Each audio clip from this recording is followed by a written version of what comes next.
Le solide qui est là est un cône de révolution. On voit sa base ici, son sommet et sa hauteur. Alors ça fait partie, on pourrait dire, des pyramides. C'est la même formule pour calculer le volume. Volume de la pyramide, volume du cône, c'est l'aire de la base fois la hauteur divisé par 3. L'aire de la base, c'est un disque et on va utiliser cette formule à partir du rayon. Pour la surface ou l'aire du disque, on va utiliser cette formule R au carré, le rayon au carré multiplié par le nombre pi. Alors, on écrit tout ça. Volume du cône, c'est donc l'aire de la base multiplié par la hauteur du cône,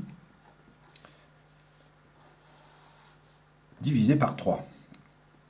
Alors, quand on va faire le calcul, eh bien on va calculer l'aire de la base, l'aire du disque, qui forme la base. Donc le rayon c'est 5 décimètres, 5 au carré multiplié par pi, ça c'est pour l'aire de la base, multiplié par la hauteur qui fait 6 décimètres, le tout divisé par 3.